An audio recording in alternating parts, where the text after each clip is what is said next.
அன்பான வாட்ஸ்அப் நேயர்களுக்கு என்னுடைய வணக்கம்.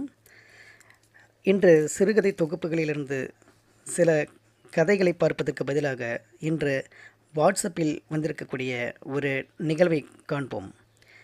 மறைக்கப்பட்ட உண்மைகள். 2ஆம் உலகப் போரின் போது இந்தியாவில் பிரிட்டிஷ் இராணுவத்தில் பணியாற்றி கொண்டிருந்த இந்திய சிப்பாய்களை இத்தாலி, ஜெர்மன், துருக்கி போன்ற நாடுகளின் மீது போரிடுவதற்காக அனுப்ப பிரிட்டிஷ் அரசு முடிவெடுத்தது. அதற்கு சர்தார் வல்லபாய் பட்டேல் கடுமையாக எதிர்ப்பு தெரிவித்தார். ஆனால் காந்தி இந்திய சிப்பாய்களை அனுப்புவதற்கு சம்மதித்தார். இதனால் பட்டேலுக்கும் காந்திக்கும் இடையே கடுமையான வாக்குவாதம் ஏற்பட்டது. இறுதியில் சுமார் 5000 இந்திய சிப்பாய்கள் பிரிட்டிஷாருக்கு ஆதரவாக இத்தாலி மீது போர் தொடுக்க அனுப்பப்பட்டனர். அங்கு 5000 இந்திய சிப்பாய்களும் இத்தாலி இராணுவத்தால் சிறைபிடிக்கப்பட்டனர். ஒரு நாடக அரங்கில் அடைத்து வைத்து விஷவாயு செலுத்தி படுகொலை செய்ய முசோலினி திட்டமிடுகிறார். அதனை ஹிட்லருக்கும் தெரியப்படுத்துகிறார். செய்தி அறிந்து பதைபதைக்கிறார் ஒரு இந்திய தலைவர். அவசரம் வேண்டாம், அந்த சிப்பாய்களை ஒருமுறை நான் பார்க்க வேண்டும், அதுவரையில் பொறுத்திருங்கள் என்று வேண்டுகோள் விடுத்தார். நமது சிப்பாய்கள் அடைத்து வைத்திருந்த அரங்கத்தில் முதலில் முசோலினி நுழைந்தார். அமைதி. 2ஆம் நபராக ஹிட்லர் நுழைந்தார். அசைவில்லை. 3வது நபராக இந்திய தலைவர் நுழைந்தார்.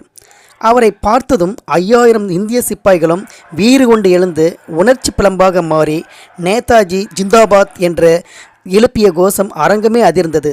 ஹிட்லரும் முசோலினியும் விக்கித்து நின்றனர். அப்போது நேதாஜி அவர்கள் ஹிட்லரிடமும் முசோலினியிடமும், இவர்கள் பிரிட்டிஷ் இராணுவத்தில் பணியாற்றி கொண்டிருந்தாலும் என் தாய்நாட்டு மக்கள், எனது சகோதரர்கள், இவர்களுக்கு பொது மன்னிப்பு வழங்கி என்னிடம் தாருங்கள். நான் இவர்களை இந்திய தேசிய இராணுவத்தில் சேர்த்து பிரிட்டிஷ் இராணுவத்தை எதிர்த்து போரிட்டு என் பாரத நாட்டின் விடுதலையை பெற்றுவிடுவேன் என்று கூற முசோலினியும் ஹிட்லரும் சம்மதித்தனர்.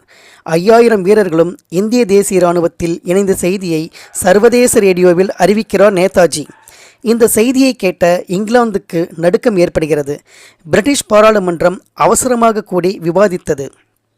இந்தியாவில் உள்ள இராணுவத்தில் பணியாற்றி கொண்டிருக்கும் இந்திய சிப்பாய்கள் கையில் இப்போது துப்பாக்கி இருக்கிறது. அது எந்த நேரமும் நமக்கு எதிராக திரும்பும். அந்த நிலை ஏற்பட்டு விடக்கூடாது. எனவே நாம் இந்தியாவை விட்டு உடனடியாக வெளியேறிவிட வேண்டும் என்ற தீர்மானமும் போட்டது. தொடர்ந்து இந்தியாவை விட்டு வெளியேறினார்கள். இந்தியா சுதந்திரம் அடைந்தது. இவ்வாறு நேதாஜியின் சேவையும் தியாகமும் அளப்பரியது.